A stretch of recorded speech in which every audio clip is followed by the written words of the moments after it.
Welcome to the Food and Loathing Podcast, an online discussion of the Las Vegas dining and drinking scene, brought to you by three people who spend a lot of time dining and drinking in this town.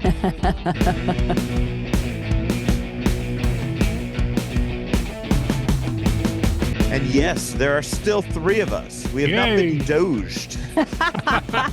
But keep checking back. I will. We have not had cutbacks. Of course, we aren't a government entity, despite all we do to promote this city we love. And even if we were, I doubt Elon could save any money by reducing our workforce because, what money? Yeah, I meant to talk to you about that. Yeah. Let's stick it to the man that way. You can't get rid of us. But I digress. Oh, we also have some Canada news this week, so we're going to be all over everybody. Anyway, welcome back to your favorite podcast. I'm your host, Al Mancini. My co-host, Gemini Stevens, is with us. And of course, Rich Johnson is engineering. We are working remotely today because Gemini is in Oklahoma and Rich is at home waiting for a delivery. Once again, we, the three of us, are allowed to work remotely because nobody sent us an email. That's right. Yeah. Nobody wants to know. To work. That's right. And I don't have 5 things I can say that I've done. We couldn't come up with 5 things we did this week, so we still get to stay home. We have a great show for you today. At the center of the episode, an extended interview with Josh Smith, the newly announced executive chef at Michael Mina's Bourbon Steak in the Four Seasons. You may remember we had a little touch of that interview last week to tease you. And now that you're all teased and excited, we're bringing it back. That is not our only interview this week. Coming up in the news, you'll hear from Mustafa Abdi of the Durango Resort's Bel Air backyard, where, believe it or not, pool season is now officially underway. Oh, my goodness. I also caught up with All'Antico Vinaio founder Tommas Mazzante at his sandwich shop in the Uncommons complex to discuss his success in Vegas and his plans for a new location in the Venetian. And I chatted with a few of the chefs who will be participating in this year's Vegas Unstripped festival. And yeah, we've got a list of chefs who are participating in this year's Vegas Unstripped festival. So yes, big show. But before we get to any of that, we're going to talk about where we eat, or specifically where we have eaten since the last time we recorded one of these podcasts. Gemini, you've been away the longest. Anything good? Oh, yeah. You know, my schedule got a little bit out of whack before or while I was there the week before last. I'm really sad I didn't get to go to Tampa with you guys, but I loved everything about that episode. But I do have one thing to share. So I did hit up some of my close to home faves, like Burgundy French Bakery in the Village Center at Sahara and Fort Apache, La Thai 2 on Charleston in the Medical District, Lou's Diner, that was delivered, liver and onions, baby, all the way. Ooh. And a couple of fish tacos from Wahoo's Fish Tacos in Boca Park. I think they're a chain, but, you know, it's one of those things. I won't go into too much detail on any of these because I've shouted them all out before, but suffice to say, they're really great bites, mostly local. I believe Wahoo's, again, is a chain, and consistent. And these are strong reasons when I think of everyday eats that bring me back repeatedly. So don't need to go into menus, things like that. I did have one I want to share, and I invite you to be a part of this sharing and make it a conversation because I've not been here in like a decade.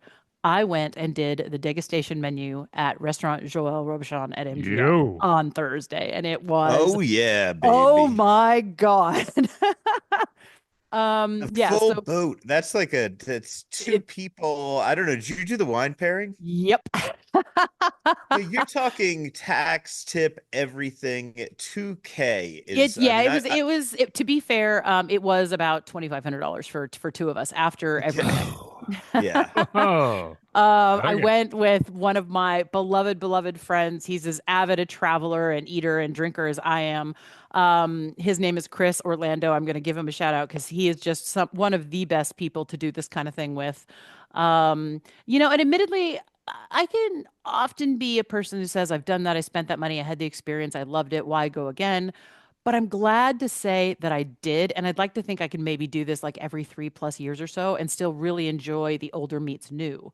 I don't have my copy of the menu handy. I love that they still send you home with one. The menus are seasonal, of course. And while a lot of things remain static and in a classic don't fuck with this food kind of way, I love some of the scientific and updated touches throughout.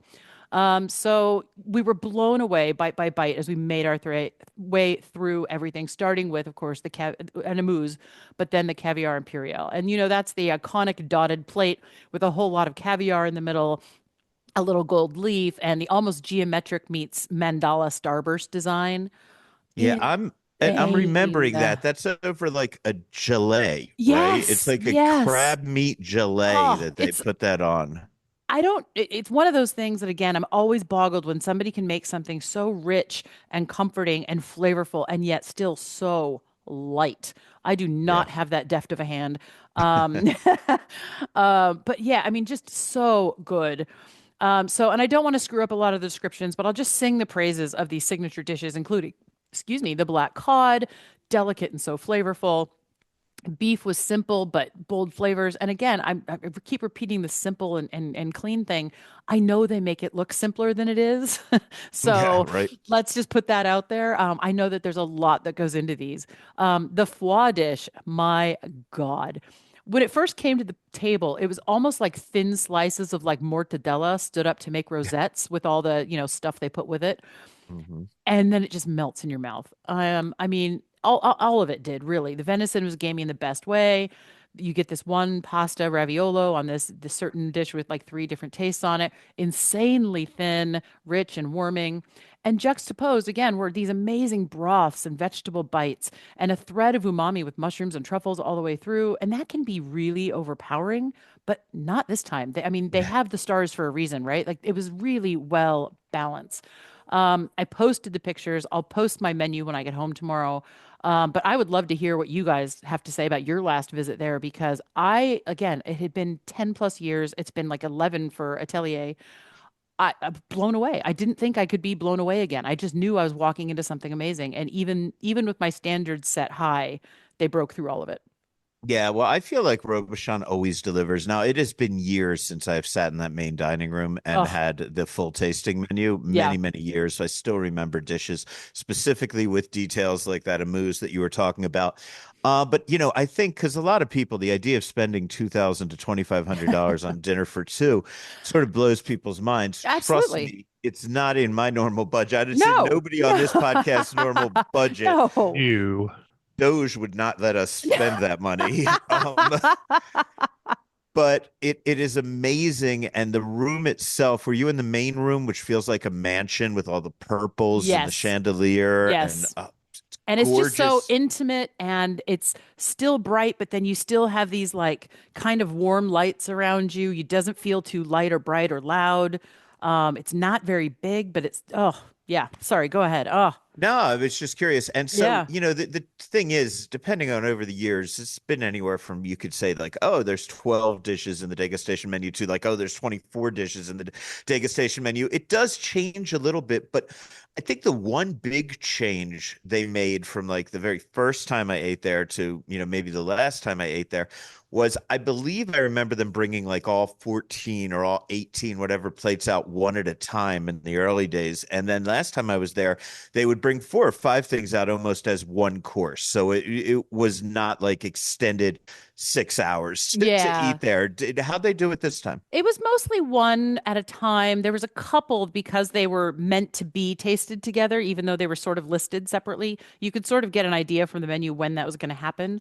Like they said, there was one, there was like three that came out at one time. There was one, I think, where two came out at one time. And then everything else, I believe, was coursed out. I mean, and dessert alone was like 4 courses. They, Yeah, well, they that's bring this insane because you beautifully. get the cart, right? You, Yes, you get the yes. and Oh, that's it. Like, how many carts did you see? The bread oh, cart there is yes. unbelievable. The The bread cart cheese was cart amazing. there, Yeah. it's not quite Guy Savoy's cheese cart, but it's pretty fucking good, Oh, And yeah, like and then those dessert trolley that oh. rolls on over, and then you pick out And you get first to pick your way. you've had your dessert course, and then you just start pointing at other desserts on the Yeah. trolley, and then they bring you more fucking dessert Yeah. afterwards It's like there's a plated dessert, then profiteroles, there's the trolley. Yeah. And then you get this like bomb profiterole thing at the end. And it was just gorgeous and Did they light and send you home bright. with that cake? Yes. I, Yeah, they I got sent a you little home with the bag at whole the end with fucking cake, man. cake and the menu and yeah, it was oh yeah, we just enjoyed every single little bit of it. And of course the wine pairings are brilliant. I have photos of those bottles as well. Those are already posted on IG, I think. If not, I'll do that when I do the menu. But just really well thought out, and it really had this sort of wave to it where it built up and then it brought you down a little bit to then go back up and enjoy the richness of dessert. So yeah, just well done. Super excited I got to do that. Like, it'd been forever, and yeah, I'm looking forward to. Yeah, we'll talk again in 3 to 5 years when I can pull that out of the wallet. It's originally called, just so everybody knows, if you're coming to Las Vegas, it was originally called Joel Robuchon at the Mansion. A lot of people still refer to it as that. There was a little bit of confusion about the fact that they also, Robuchon does, send food up to the mansion at MGM, and so there's a bit of confusion about that. Now, mostly people just call it Joel Robuchon. It is the sit-down dinner of the chef, sit-down restaurant of the chef of the century, the only restaurant that's ever gotten 3 Michelin stars in Las Vegas. For the 3 years, 4 years, whatever, that we had Michelin in here, they were a 3 Michelin star restaurant. You can have a more casual experience that's just as delicious and half as expensive, which is still ridiculously expensive. They had a la carte, even in the main dining room, and we did think about it, but we thought if we're going to do this, we're going to do it right. So we went degustation all the way. Yeah. So yeah. Well, thank you for that, Rich. You got a McDonald's or a Burger King experience? Well, yeah. I confess I have never done the Joel, but I'll have to skip a house payment one of these days, literally, and then some to do that. Let me ask you one thing about this. In I think what is his final book called Medium Raw, Tony Bourdain talked about extravagant, over the top tasting menus. I mean, one of his early shows was at the French Laundry and 800 courses or whatever. Mm-hmm. And he was beginning to push back on the idea of this thing where you spend all this money and you get all this wonderful stuff, and then you leave kind of ill because you've eaten so much. And he was advocating for a dial back of that. What's the balance? So as somebody who actually doesn't eat that much at one time, I like to taste things. But you guys have eaten with me. Some days I can go for it, and some days I'm eating 2 or 3 bites and I'm kind of done. So I was worried about that at first, but they really portion it out well. And it does help to go with somebody who's willing to eat whatever's left on your plate. My husband is really good for that as well. And I'll do that any day. Yeah, exactly. I'm a small eater, but I'll eat that any day. So I found it to be really well balanced. And like I said, with sort of this wave thing with the flavors and the textures and things like that, you start kind of light, you build up, and then you kind of come back down a little bit where it's a little bit lighter, things are a little bit cleaner, and then you get dessert and you can go big that way. We felt great. Like, we went back to his apartment. He has a place overlooking the Strip. And we were just kind of dancing and catching up and just hadn't seen each other in a while, and didn't feel overly full, didn't feel stuffed, didn't feel sickly or too rich. So yeah, I was actually super impressed, because there's a lot of places I've done dinners at that like that lately, where I've felt, God, this has got to be pulled back by 3 courses. But you know what's ironic about this, and then I'll tell you my thoughts on Bourdain too, because I admire him, but not quite as much as the rest of the world has turned him into a saint.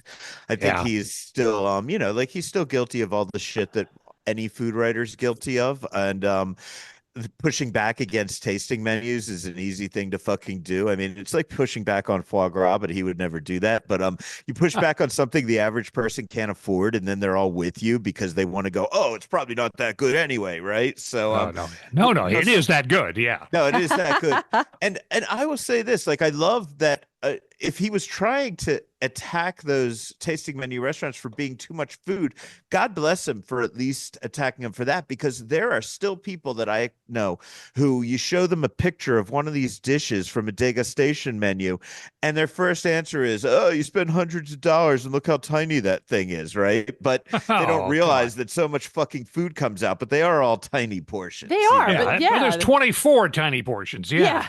Yeah, if you're spending $5.95 on one single tiny dish, then you're in the wrong place.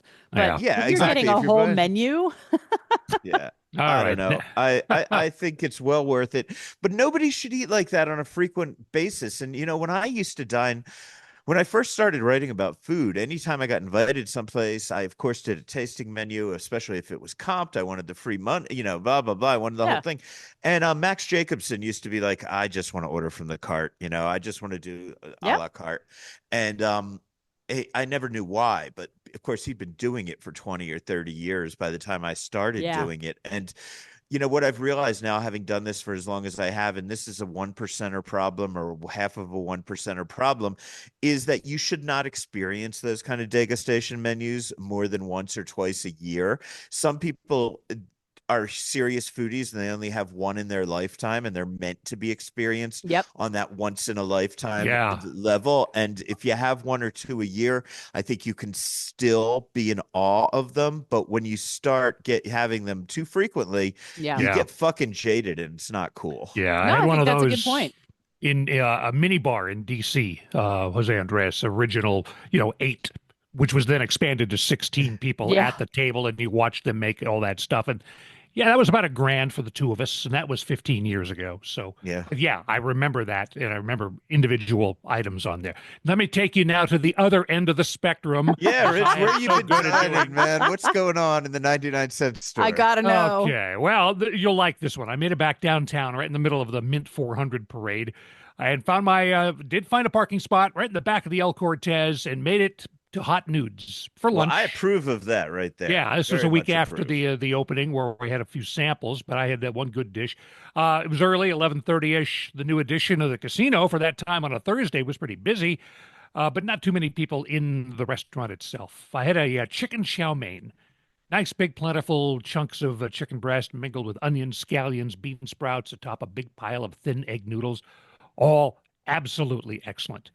But chow mein, the original Chinese food for American palates, is a bit mild. So after a couple of bites of getting, what it's supposed to be, a little chili oil enhancement on top was just perfect for that.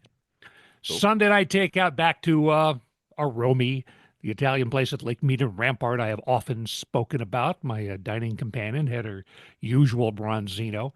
I opted for a couple of appetizers. They have a burrata, which comes with a salad of arugula atop paper-thin sheets of golden beet, all in a vincato dressing, and I had to look that one up. Vincato, unfermented grape, which, as a kid I knew as grape juice. Yeah, right. But this is slow simmered until it's thick and syrupy, similar to but milder than a balsamic vinegar. Mix it up with a little olive oil. They give you a little container of both, and you put it on the thing, and it's great. Number 2, a capasante. 3 good size but not jumbo scallops served atop a celery root puree. Small bits of grilled artichoke in there. Next time I do that, I will get 2 orders of the capasante and call it an entree, because it was so good. Nicely done. It traveled surprisingly well, even though it's only about a 10-minute trip. Still warm, because the last thing you want to do is pop scallops in a microwave. Dude, I'm so picky about scallops. There's no way in hell I would ever take scallops home. Like, they come straight out of the kitchen, and I turn into an asshole. Like, not translucent enough in the center, not caramelized enough I on the outside. absolutely understand. Yeah. I was, for no apparent reason, jonesing for a hamburger the other day, and I wanted to find something new, but in my own lazy way of traveling no farther than Boca Park. So, as Jim and I did, I went to Wahoo's, the fish taco place. Yeah. And speaking of Wahoo's, it is a chain. It's a California chain, been around since 1988. Founded in Costa Mesa, California, by 3 guys. And they're in Colorado, Hawaii, Nebraska, New Jersey, and Pennsylvania, along with 2 in Vegas, the Boca Park, and 1 on Sunset as well. The 3rd-pound burger, it was a hockey puck, but it was a fresh cow, served on a potato roll. The usual suspects: lettuce, tomato, diced onions, which is something I was missing from last week's burger, which was broken yolk. Spicy aioli, a nicely quartered dill pickle on the side. The freezer fries were among the best I've had in a while. Burger, a solid B+. It hit the spot. Next time I will call you, Al, for a smash burger recommendation. I was about to do that, but it was just, I was here and I went, instant gratification. I need that. Well, I mean, near your house, if I'm remembering where you live correctly, Gemini, Joe Gogies still does smash burgers, right? I think so, yeah. Yeah, that's no. Joe Gogies, he pulled out of that share kitchen or whatever. Yeah. Okay. And I think he is workshopping something else that hopefully we'll see soon. Okay, well, never mind, Rich. I'm glad you didn't call for my advice. Yeah. Well, now here's your chance. Gogies is good. Here's your chance to heap it on me. I needed an early fast food breakfast.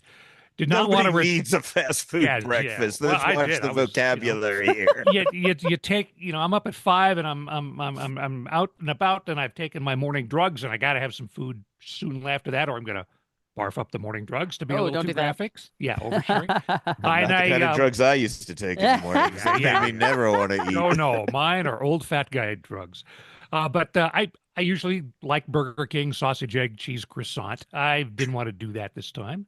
And I've had the pre-made heated breakfast sandwiches at Randy's Donuts and Devil Evil Donut. No, what the heck's the name of it here on Lake Mead Pink near Box? my house? No, it's the anti-Pink Wicked. Box. Wicked Donuts. And it was okay. But I wanted to do a little research for you. And McDonald's has been pimping its bagel lately as a vehicle for its breakfast sandwiches. Oh, boy. I had no expectations I'd be transported back to the west side of Manhattan at H&H Bagels, and that expectation was met. The bagel is so big it actually overpowers the meat, egg, cheese combo. You now have 3 choices of bread at McDonald's. You got the original McMuffin, you got the biscuit, and now the bagel. I'll go back to the English muffin, sausage McMuffin next time I do a McDonald's breakfast, which will be a while because I still prefer the Burger King breakfast. If I were going to eat a McDonald's breakfast, sausage McMuffin would be my guilty pleasure, I would say. But I haven't had one in probably at least 5 years. Yeah. So sausage, egg, and cheese on a biscuit, baby. I don't like their biscuits much. Biscuits to me are like what's the stuff called? Speedy Dry in an NASCAR reference, the stuff you put down to soak up the oil spills on your garage. McDonald's aren't the worst. Me out.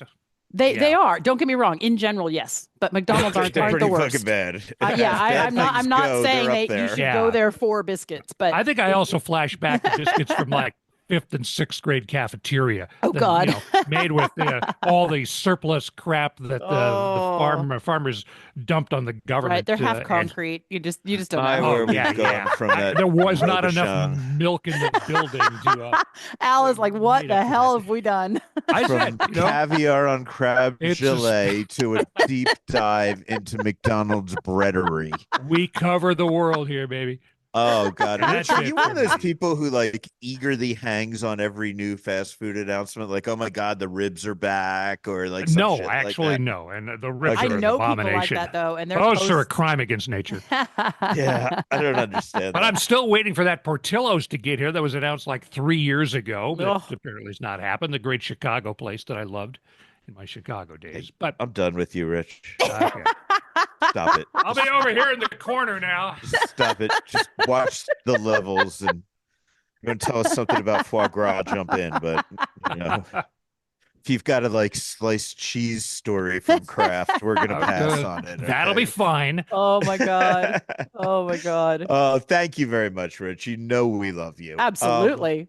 My turn. I forgot to mention this last week. I did say I got a lot of takeout pizza last week. I forgot to mention Good Pie in Henderson.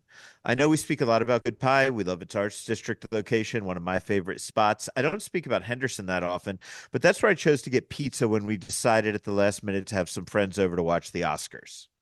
Or, to talk shit about the Oscars or whatever it is you do. Vegan friends, one vegan, one veggie friend. So I figured I'd be nice. I'd order the veggie grandma pie. I mean, not nice, just a good host, like a reasonable host. So I got the veggie grandma pie, and everything at Good Pie does that Numu vegan cheese as an option. So we did that, and that was great for the people that liked vegan cheese. I thought it was fine. I would not have taken that over what I got, which was a Brooklyn style meatball with moo cow cheese. Yeah, baby. Because moo cow cheese is the best cheese.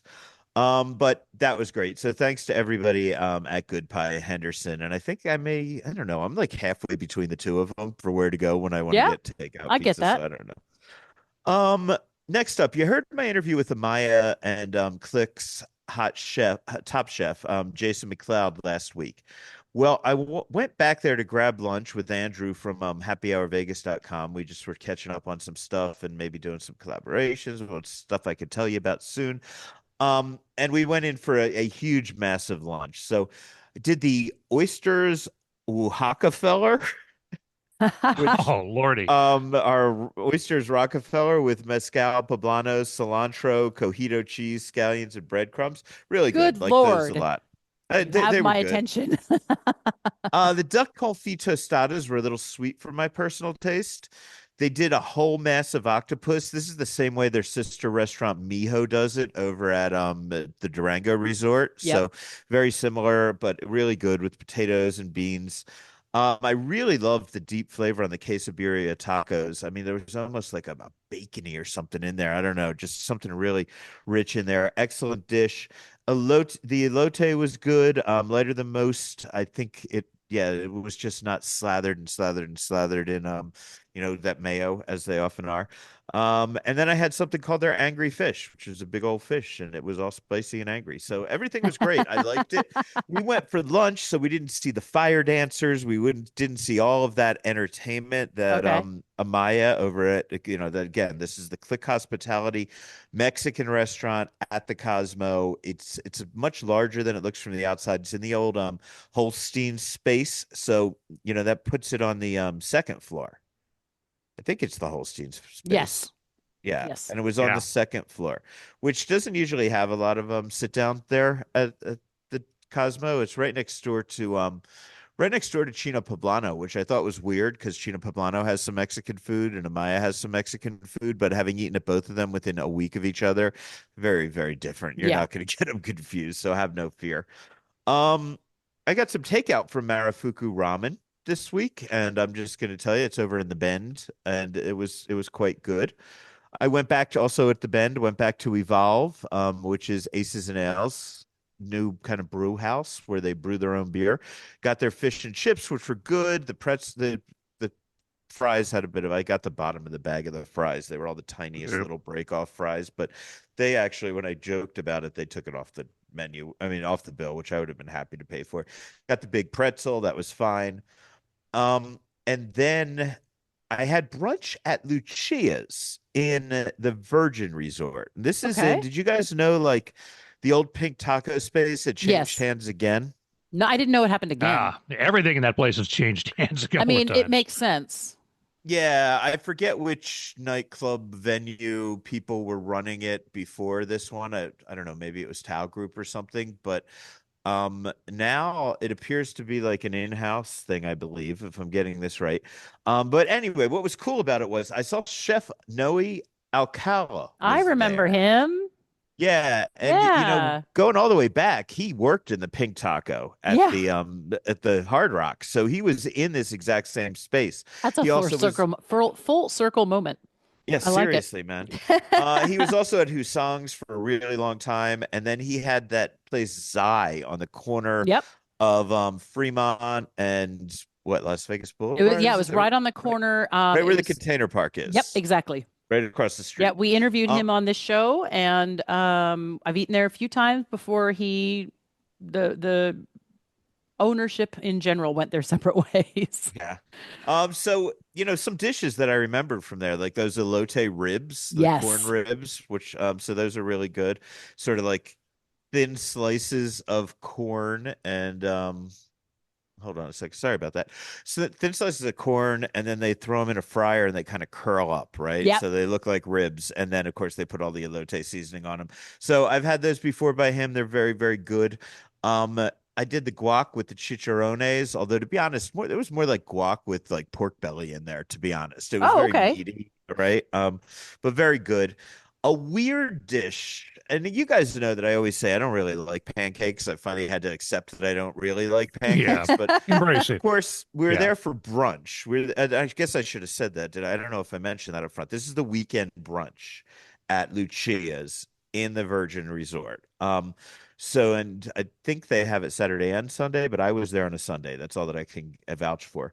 So anyway, hot honey chicken tacos, but the taco shell being pancakes. I don't know how that sounds to anybody. It kind of fell apart and it isn't for me. I'm not a pancake guy. I appreciate it. Was it a typical pancake? Yeah. And then he So just wrapped it up and then yeah, thin that slices of sounds messy chicken. and thick and weird. Yeah, I mean, look, here's the thing about Chef Noe, man. He does original takes on stuff. He's very, very Yeah. creative. Zai was super creative. And honestly, like with his stuff, I'm like 75-25 with hit and misses. Like he has some misses that I've had, not at this particular, well, this one maybe we call like a slight miss.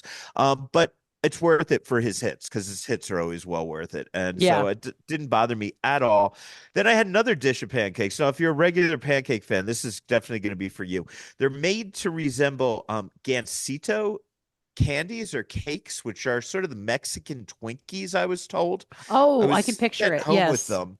They're sort of like Mexican chocodiles. Remember chocodiles? They Yeah. used to be chocolate covered Twinkies. Yes. Kind of Hey. like Mexican chocodiles, but instead of the like this semen colored goo on the inside, it was Yeah. like actually it's like red berry flavored stuff in it, right? So anyway, he did his pancakes to resemble those. So chocolate syrup, mini marshmallows, berries, a little sprig of mint, and then of course the big in its package, one of those Twinkie things right next to it. So that was cool. If you like sweet candy pancakes, you're gonna love that. He does his huevos rancheros on chips. They have really, really good chips in there that they have custom made for them. Somewhere I don't recall, some chip place here in Vegas. And then I had a breakfast sandwich, which was on a pastry. And I'm looking in my notes. I don't have it.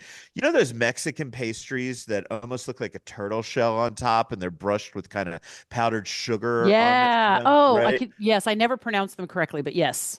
Yeah, I don't know what they are, but whenever I'm down in Cabo San Lucas, if I go to like a grocery store to stock up on anything, I Mm-hmm. grab a few of those. I love them for breakfast. So that's Concha? what they Is did it? their Is it a breakfast concha? sandwich on. I think it's a. Yeah, Yes, I think yeah, it's a concha. I had to concha. think about Yes, it. I think you're right. So good. So we had ham, bacon, egg, red onions on that concha roll. So really cool. Nice. I finally got into, and of course that restaurant's open for dinner, and you should go there and see what they have going on there as well. Yeah. Finally got into Carmela in Planet Hollywood. I went with my friend Bob Barnes. Shout We out to love Bob. Bob.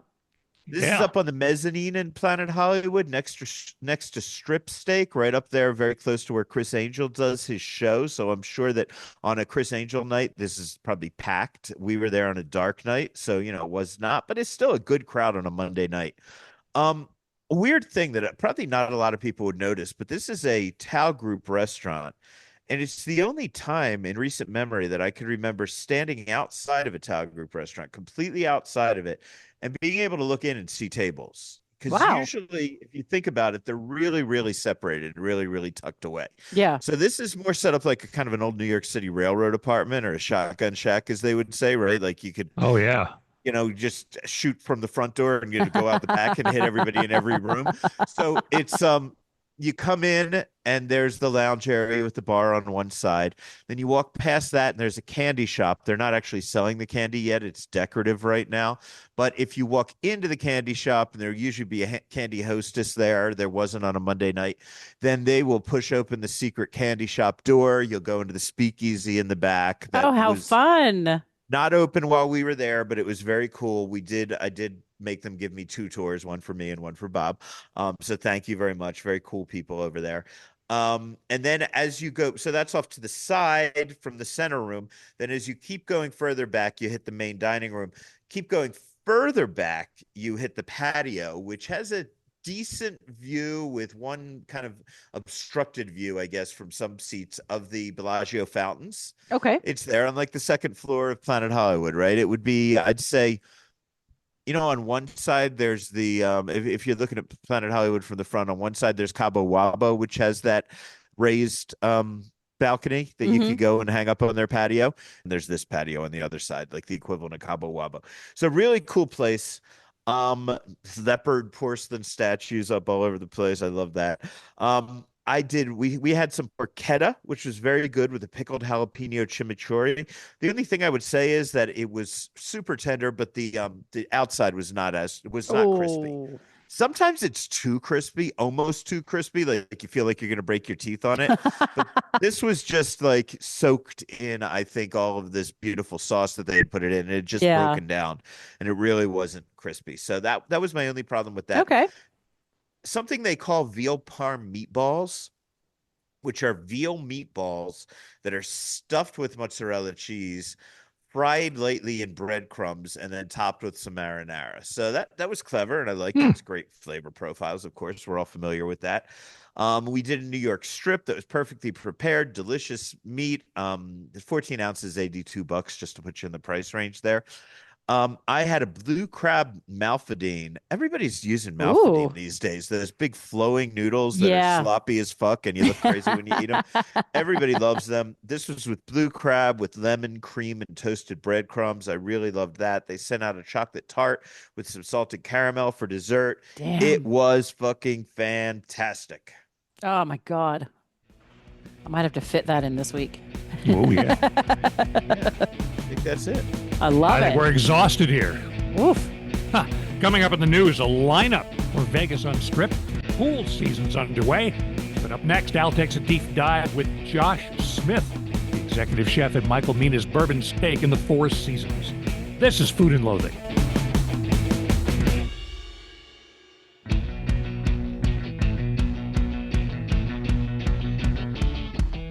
So I am here in the empty, because it's the middle of the afternoon, Bourbon Steak in the Four Seasons. The place is looking fantastic, as it always does. And I'm sitting with the new executive chef, Josh Smith. Josh, as I look at you right now, the first thought that comes to mind is, you need a new headshot, okay? Yeah, that's a pretty old shot of me that was shared. But, that's fun. That's fun. That's what kids do to you. I got a 3-year-old and a 6-week-old at home, and it's done a lot of aging to me. So, but Well, you look wiser, and but the reason I bring that up is because, of course, this is a little inside baseball. But I threw your picture up when I announced that you came here, and it was a very, very, very old headshot. Melinda Shekels yelled at me for it last night. Okay, when I saw her at dinner, and I said, "No, this is the one that was sent out with the press release that you were going," which, of course, is because you have such a history with the Mina Group. Even though that this is you returning, you were at Mina Group for a long time, so they have a lot of old assets on you. Tell me a bit about your history with Michael Mina and his restaurants. So my first spot with Michael was Sea Blue at MGM a long time ago, if you remember this. By the way, that was like my favorite Michael Mina restaurant ever. I still talk to a lot of people that say the same thing, that they really love that place. I think it was just a little bit ahead of its time. It was my first sous chef job, my first exec sous chef job when Ben Jenkins left. And then, when Jay Wetzel left. And then when Ben Jenkins left for Strip Steak, it was my first executive chef job. So I really moved up the ranks with Mina Group. I was the youngest executive chef in Mina Group at the time, at like 25 years old. And then, stayed with him there for a total of like 4 years. Left for a while. I went to Chicago. I went to LA. Did an opening at Milos here at the Cosmopolitan. When I was in Chicago, I worked for Let Us Entertain You, which was fantastic. Had a good history in LA of mostly French restaurants, Church and Steve, and a place called Anisette that's closed now. And then when I made my way back to Vegas, I was here for Bardot, to open Bardot. So I did 6 years for Michael Mina at Bardot at Aria for the opening. Shut down American Fish. I was there for just like a month of American Fish, and then opened up the new, bistro brasserie for Michael. That I think at the time he thought that was going to be a one-off, but he's reproduced that in Dubai. He's done it in Chicago. I think that concept has been popular for Mina Group to do the classic French. Yeah. So. And then, of course, you left for a little while. You were over at Wynn Las Vegas. You're at Delilah, and now you are back with Mina Group. One thing I've always noticed about Michael Mina is he seems to, encourage. I don't know how it goes on behind the scenes, but he seems to be very accepting of people within his organization going out and getting more experience elsewhere and then returning with that experience to his organization. Am I seeing that right from the outside? Yeah, for sure. And, having put in 10 years with Mina Group, I think there'll always be a place for me here, and it feels like a homecoming. It really does feel like family. When I talked to Michael first, it was in maybe October of 2024, and I was looking to leave Delilah, but my wife was pregnant, and we were really close to having our second boy. So I knew I wanted to also be off for that time with my newborn and have some paternity leave. So Michael, even though this restaurant opened mid-December, already knew that I was coming here for the chef job. He just kept it really quiet. Yeah, and a lot of teases from Michael and from Gerald, but nobody would drop a name. Yeah, and I think that's super flattering, because I know how hard it was for this restaurant to, even with somebody amazing like Gerald running the place, it's like the staff didn't really know what to tell the guest, and the cooks didn't really know what was coming. And, I think there was a lot of like nervous anticipation about what was to come. And, and a little bit of struggle with, the corporate chefs all, have a little bit of their own way. So they've really been like rolling with the punches in the kitchen and haven't had, the consistency that comes from just having the same person here all the time. I think that's going to be really a relief for everybody to just have momentum and understand what's going on and, what's coming. So I'm really excited to be here. The staff's excited to have me. They've all made me feel very welcome. And just classic Mina Group, the vibe of hospitality even from the front of the house is just a lot different. Whenever I leave Mina Group, I always find that, the grass isn't greener, and I get somewhere and find that the culture is not the same, that there's this really serious culture here of every day we have a manager meeting that includes all of the chefs and all of the managers who are on staff. I noticed on my first week that managers that weren't here, front of the house managers that weren't here on their days off, were calling into the meeting for the daily manager meeting. And this is just a simple daily meeting where we go over last night's service, tonight's service, talk about areas of improvement. And I'm like, what do you guys, the culture is just, everybody's so committed to making the guest experience amazing, and improving and getting better every day. And that's something I've missed for a long time, being away from Mina Group. So really excited to be back with an organization that's got that kind of culture. What I find really interesting is that when you mentioned Bardot Brasserie. When you went over to Bardot Brasserie, I kind of looked at it like, okay, Michael Mina's doing, a French bistro or a brasserie. And this is sort of the least exciting of everything that he has going on, the least interesting. Like, it's nice and it hits the classics. And then, damn, man, if you did not, in my opinion and in the opinion of a lot of serious foodies, elevate Bardot to the point that it was probably the most visited Mina Group restaurant among foodies. I don't want to say it took, Bellagio out of the flagship position, but it became like the spot. You really gave it an identity of its own, and I believe that you did that as much as the group itself did that. I feel like what I know about you and your personality is you brought that. So, but that was a brand new. That was what you said, thought it would be a one-off concept. Now you're coming into Bourbon Steak, which is established. How much room do you have to make this your own? Tons. This is going to be a place where we run specials every single day. There's going to be a lot of my personality in the menu come spring. So just like maybe a month from now, we'll have a spring menu in place. And then we'll be doing these like really cool dinners for the members. So Bourbon Steak has a membership program, especially in Vegas. And also for investors that are local, and for other people to get invited that are friends of the restaurant. So, we're going to do these dinners to celebrate new concepts that Mina Group has and to kind of explore new food options. I'll be doing a lot of R&D for Mina Group out of this restaurant, which was part of the deal. Is I really wanted to kind of get back in an arrangement where I was able to be creative and express myself and use the ideas that are floating around in my head as much as I want to. So that's going to be really fun, I think, to be part of this concept as it grows. We'll have a little bit more of my personality injected into it, even on a national scale. We'll bring dishes that I make here elsewhere. I heard you in the background as I walked in going over what sounded like some menu adjustments, menu changes. I don't know. I probably shouldn't even be talking about what I overheard you saying, but I heard you mention a spinach souffle. Came to mind immediately that you used to do a carrot souffle at your last restaurant. Is that something new that you're bringing on here, or was that already on the menu here? It's already on the menu. Michael had shared with me before they even put it on the menu. It's kind of an iteration of his old mussel souffle, if you can remember that from the early the Aqua days at Bellagio, which is now Michael Mina. But he's adjusted it to be this like steakhouse version of a cream spinach that actually comes out. It's a true souffle. The souffle we did at my last restaurant was called a souffle, but it was more of kind of like a muffin. It was a classic recipe from a restaurant called Chasen's that was nostalgic to the owners. But it wasn't really like meant to be a souffle. Like nobody intended to have like whipped egg whites where it actually rose. So this one here is a true souffle. It rises up out of the cup. It's kind of a finicky recipe. And it's a really cool, fun way, to experience a cream spinach, in a unique way. So it's classic Michael Mina. He takes something and makes it more fun, makes it more interesting, brings kind of a playfulness to it that, other chefs, would have missed. Tell me a bit about some things that you may be bringing to the restaurant yourself, some signature Josh Smith touches that may be coming to this menu. I I think so. The menu's already got, funny enough, some things that I developed. Like it's got the macaroni and cheese gratinée that we might go through a little bit of adjustments on the type of cheese just to make it more fun, and do some kind of an aged yellow cheddar. But the spring menu, I think, being my first menu in this restaurant, will kind of just be seasonal, and we're taking all the feedback that we've gathered from Four Seasons and from the guests in the restaurant to just try to improve on perception of value. I think that we want to make this place stand out to locals. It's such an easy place to pull up to valet. We validate your valet. Really? Okay, that should just be big news right there that you validate, because everybody talks about wanting to validate. I was just hanging out with some celebrity chefs last night, and they want to validate, and casinos never let them. So that's pretty big. Right? I mean, and you know that it's steps away from valet. We're really just, we're very close. Within the Four Seasons, it's a really tiny property. You pull in right off the strip and you valet, and you're in the restaurant in seconds. So it has everything that it needs to be a great local restaurant.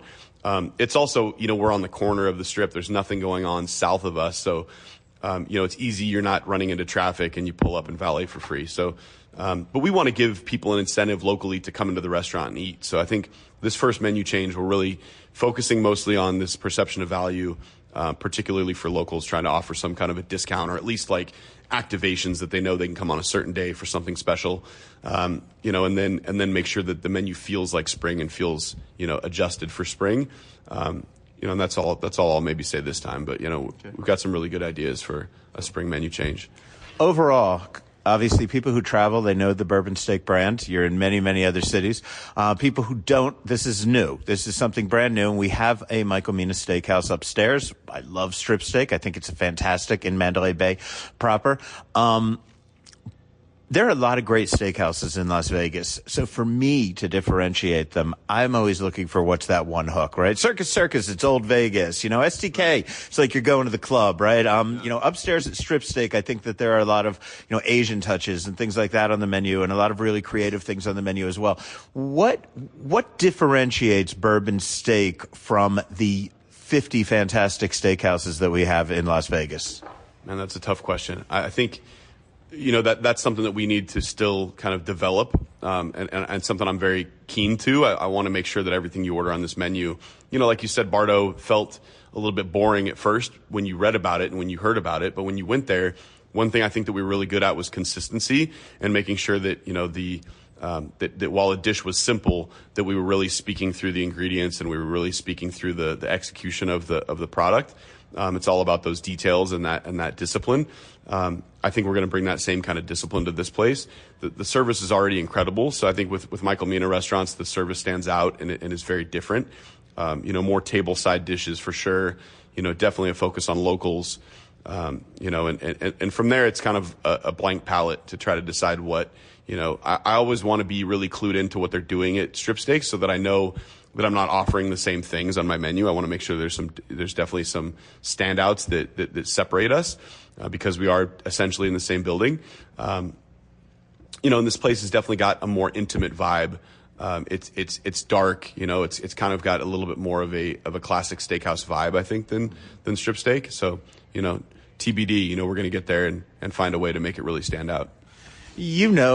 Probably as well as I do, that the conventional wisdom in Las Vegas for years, right up till about the time that you were opening up Bordeaux Brasserie, was that restaurant had to be within sight of the casino floor. Like, I know people thought like Guy Savoy was getting, was in trouble because they were so far out.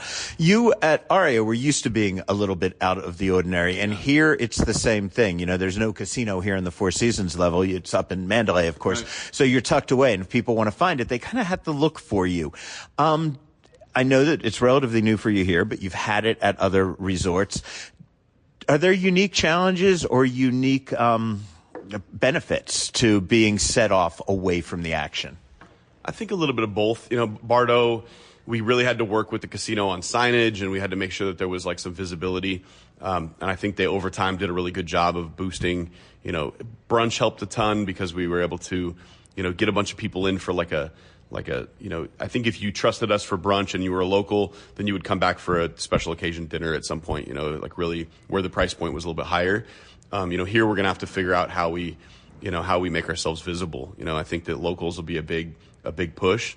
But in the casino, this isn't owned by Mandalay. It's not owned by MGM. So they're not going to put us on the TVs in the rooms at Mandalay. They're not going to put signs up at Mandalay. So this is really going to be word of mouth, kind of guerrilla marketing. Our GM has gone, down the strip and handed out business cards, weekly and tried to just get reservations on the books. But I've already seen, I've been here 6 days. Today's only my 7th day here, and I've already seen the momentum. I think that we're really going to build on, just what we're good at, which is creating a great experience for the guest and a really top-notch level of service, consistent food, with that Michael Mina creativity. We're also going to launch soon a bourbon lounge menu. We're kind of working on the details of when that's available and what it looks like, but I think that's going to bring in a little bit of a different check average to this side of the room and allow people to come in and experience the place for have a fish and chips dish that's a little bit less expensive than our regular menu items, and kind of just enjoy it like a lounge and have some drinks, and it'll be more low key. So that'll be hopefully a way that we can kind of draw people in and then gain their trust and have them join us on the steakhouse side. I haven't eaten here yet. By the time people hear this interview, I will have eaten here, and I'm very, very excited about it. But just dining at your bar, just sitting at the bar having some snacks, I've noticed some dishes that are just standout signature dishes. You get the caviar Twinkie, which I've spoken about before. There's a lot of them. I love your duck fat fries also. In your mind, what will be the 1 or 2 signature dishes of Bourbon Steak, Four Seasons, Las Vegas? I think we'll always have a few Michael Mina classics on the menu. Right now, we do the lobster pot pie. We do Michael's tuna tartare. The spinach souffle has become a classic. So we'll always have a few of those really familiar Michael Mina things on the menu. We're working on something really special with the tomahawk. We are, working on putting on some creekstone steaks and bringing in some different, qualities of steaks to the menu. So, there's a lot to be discovered still. I think that, right now, the menu's already incredible. I think it just needs a little bit of a spring, update and it's yeah. Cool, man. Well, I look forward to trying it, man. Thanks a lot. Congratulations. Welcome back to the Mina Group. As somebody who eats there so freaking often, I feel like I'm practically a member. So it's great to have you back cooking someplace a little different from where I've experienced you recently, and I can't wait to see what you do. Thank you. The news is next. This is Food and Loathing. By now you know about Neon Feast, the app that serves up Las Vegas restaurant recommendations not from self-appointed influencers hustling for free meals or flame from disgruntled diners. Neon Feast gives you suggestions based on our conversations with Vegas restaurant pros, the chefs, managers, owners, writers, bloggers, and others who make this industry great. What kind of food do you want? What part of the valley? How much to spend? What's the occasion? Ask Neon Feast and get the answers. Also check for restaurant news and in-depth features at Neon News. We have you covered with the Neon Feast app and neonfeast.com. And for restaurant news you can use, neonnews.vegas. It is time for the news, so let's kick things off. Gemini, what you got? Oh, man.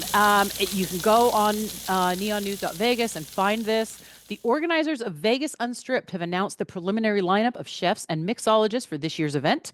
As previously recorded, the food festival, which spotlights local chefs, will take place Sunday, April 27th at the Palms Casino. So here's the lineup that's been announced. We're saying so far because you never know who might jump on and help feed us. We've got John Arena with Metro Pizza. I'm just going to jump around. It's a big list. Sterling Buckley from Palette. We've got Johnny Church. We've got Carrie Garcia from TISP, as she loves to say when you're in the shop, Teaspoon Baking Company. Brian Howard with Sparrow, of course. Steve Kestler with Aroma Latin America Cucina. We get to see Karis Kawana again. She's with Electric Playhouse. Yay. I know, I'm excited. Gary Lamort has been doing a lot of things with Honest Hospitality and the Raiders. Now he's bringing out Fortune Events, so we get to see more of what they've been up to lately. Gina Marinelli with Lestrega and Harlow. Sean O'Hara with Esther's. Joel Ott from Joel's Chop House at the Ahern. Taylor Persh from Goose Hospitality. Ellie Parker with Main Street. Let's see, we've got it. Jackson Stamper with Ada's, of course. I am going to butcher Yuri's name, but I love this man so much. Yuri Zarwski from Partage and Le Club. Jamie Tran with the Black Sheep. We were just talking about Black Sheep the other day.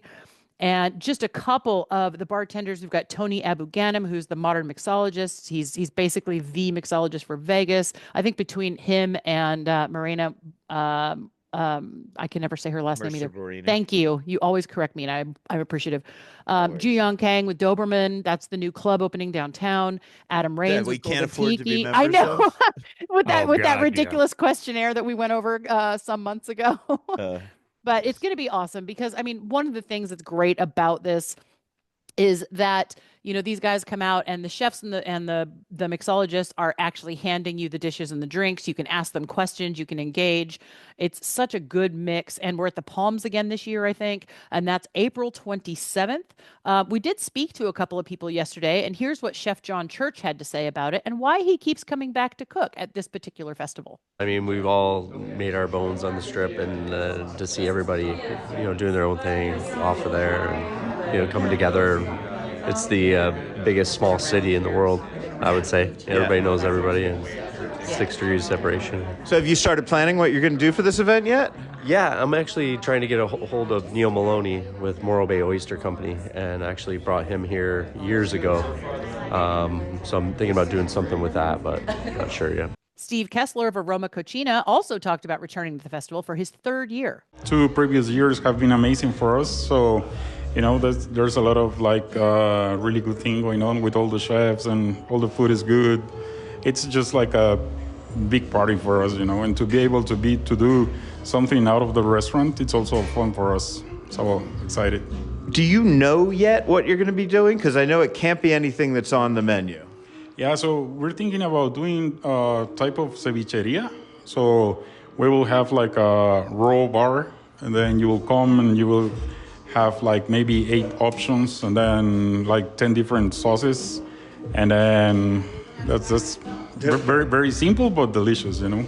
And restaurateur and owner of Main Street Provisions, Kim Owens, talks about having her new executive chef, Ellie Parker. Chef Ellie is thrilled to participate in Unstripped this year. She's already started trying to figure out exactly what dish she's going to present to the community as her first big event out in Las Vegas. So she's super excited about it. She cannot wait to get started on it. Tickets for the festival are $150 plus fees. You can find everything you need at vegasunstripped.com. I want to harken back to the first half of our show and all the talk about tasting menus, and this is the ultimate tasting menu. Yeah. You just have to stand up, and it's 1/10 the price. Yeah. Yeah. But you got to stand up. That's the key. Yes. Yeah, and I mean, honestly, I'm looking at this list. People need to go on to neonnews.vegas and read your article. It's got, you know, the complete list. Yeah. There's a lot of big names that didn't even just get mentioned right now. And everybody's got to check that out. And we're going to be adding as we get more information. So we will keep that updated for everybody. And will we be there? We'll be there. I hope we're going to set up and record. Yeah, that'd be awesome. We had a lot of fun last year. Yeah, that's my goal. I missed it last year, and I want to be there this year. I think it would be a hell of a lot of fun. Yeah. So I got a call last week from a friend at All'Antico Vinaio sandwich shop in the Uncommons Project in the Southwest. As we've told you before, they have another shop coming to the Venetian. So I got this call. You guys know Zach Allen, right? I got a call from Zach's wife, and he's like, "Hey, man, we got our founder coming in like on Thursday. Oh, you should wow. come by." And I was like, of course, man. I love Zach. I love you guys. I'll do whatever. And I just wrote down like, you know, founder coming in. And then I, you know, whatever. I scribbled it down. Then it was time to go. And I'm like, am I going to be interviewing Joe Bastianich? Right? Because he's one of the partners in there. But it actually was not him. It was the actual founder. It was Tommas Mazzante, which is great because I've spoken to Joe Bastianich about this chain before. I don't believe I've interviewed Tommaso. So I had this little conversation with him about how he feels about having his Italian brand of sandwiches in Las Vegas. When last year we opening and I watch here 200 people in the line, I say, wow. The people love All'Antico Vinaio here in Vegas. It's incredible. And Vegas, for me, is a window to the world. Because when I say to the people, I have the store in Dubai, beautiful. I have the store in New York, beautiful. I have the store in LA, beautiful. When I say I have the store in Las Vegas, wow, in Las Vegas. Las Vegas, for the perception of the people, is unarrivable, is incredible. And for me now that I am here at the first store, I want to open the second, I hope to open the second. For me, it's an incredible dream. So the second is going into Venetian Palazzo, correct? Correct. Do you have a date on that? You have a, sorry? Do you have the date that it'll open? We hope to opening in June. We hope to opening in June. I think the first week of June. And Venetian is a very important grand opening. For me, I think it's the more important opening of 2025 for Antico Vinaio, because the same of early. Vegas is important. Antico Vinaio in Grand Hotel Venetian for us is a dream. And this will probably come as a shock to listeners outside of Las Vegas, but as I speak, it's the second week of March, and we are already several days into Las Vegas pool season. I went over to... Yeah, right. I mean, seriously, it's still a little too chilly for that. Yeah. Has anybody modeled their Speedo or their bikini this year yet? Not yet, no. No, me neither. You'll all be thankful to know. I went over to the new Durango resort where the Bel Air backyard pool area opened last weekend for its second year, and I spoke to Clique Hospitality's Mustafa Abdi about it. It's become a trend here in Las Vegas, not with just us, but just across the valley, with every single pool opening up in March, and it's just become a tradition. Back in the day, the weather was nicer here or there, and obviously sometimes it gets hit or miss with the wind and rain, but that's just what pool season's kind of become in Vegas, is like a March to October kind of a stretch, and although it is a little chilly, people still do come out, have some lunch, and enjoy the sun when it's not too windy or raining, I guess the experience you're seeking will have a lot to do with, whether the weather is appropriate for it. So at this point, second summer in, you guys have probably figured out like what kind of crowd that you get out here. So how clubby is it? How just relaxing by the pool is it?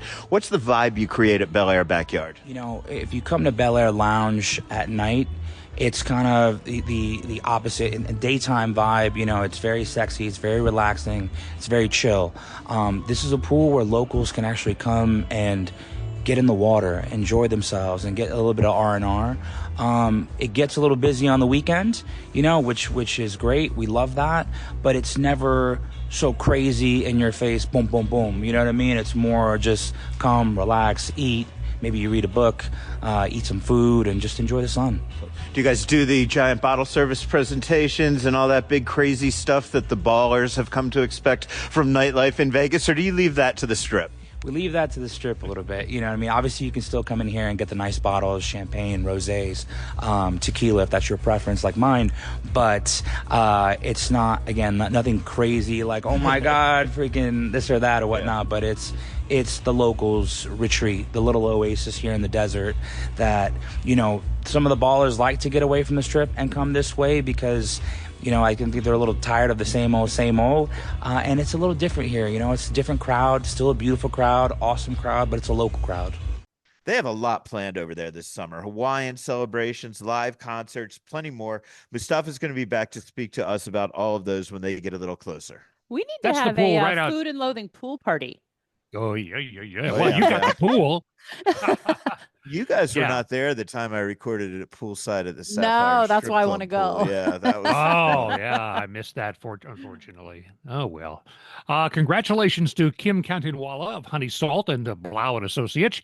According to the post by wife Elizabeth Blau, Kim was bestowed with a King Charles Coronation Medal at a ceremony held in the Government House in Victoria, British Columbia. I assume that means Kim is Canadian, right? And Kim is Canadian, yes. Yeah, that would help. The Habs are his favorite team, so it's always funny when I get to see the VGK versus not the Canucks, versus Montreal, and he's in there, because we're rooting for different people. I just hope he doesn't have to give 25% of his medal when he comes back in the country as part of the team. Yeah. And if you've never been to Victoria, go to Victoria. It's a great day trip, walk around, very walkie friendly downtown, and even a little beyond downtown. You can get there. Last time I did it was 20 years ago with a fast ferry from Seattle. about 2-hour trip. Yeah. And you spend about 6-7 hours in town and then 2 hours back, and it's a great day. Amazing. Cool. Hey, I've got one more news, right? I'm going to throw news? one in there. Yep. Okay, do just it. one, just an and announcement. then take us out of there when you're done. I will. You know, we do this every year. The annual Chefs for Kids Gala fundraising dinner is coming up soon. That's going to be Saturday, April 19th. And again, hosted by me and Al. You can get more. Yeah. And I have an idea for the outfit because the theme is sort of Wicked themed this year.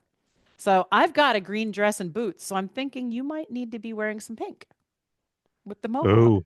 I'm just saying. Why am I wearing pink? Who am I being? Am I being Ariana You're Grande? You're going to, yeah. I've already got all the green. I don't think I could be Ariana Grande, man.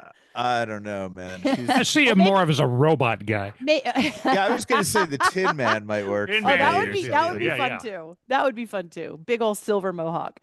You can get more information on the event by visiting chefsforkids.org. And if you or your organization want to support, contact me via the socials at Wishbone and Vine, and I can help organize your donation or your sponsorship. This is going to be at the South Point again this year. And again, it's a sit-down dinner. We have live auctions. We have silent auctions. It's all for the Chefs for Kids charity that gets chefs from Las Vegas into Title I schools and food desert schools to help kids learn how to eat properly, shop properly, prepare a few healthy things for them and their families. So it's something that's really near and dear to our hearts. And just want to invite everybody to get your tickets, whatever you can do to support. Yeah, great event. The auction's always fantastic. We always have a good time there. Yeah, we're going to have Chet again this year, so it's going to be rowdy. Cool. Yeah, Chet Buchanan, of course. But if you're hoping like I'll look like Ariana Grande, you're gonna be sadly disappointed. Maybe Chet will do that. Maybe Chet can do that for you. I have far more facial hair than she does. Gemini, take us out of here, my friend. Well, that is finally about it for this week. Thanks for joining us, everybody. Thanks to all of our guests, Josh Smith, Mustafa, Abdi, Tommas Mazzante, John Church, Steve Kestler, Kim Owens. We will be back with a new episode in just 7 short days. And until then, for Al Mancini and Rich Johnson, I'm Samantha Gemini Stevens. Stay hungry.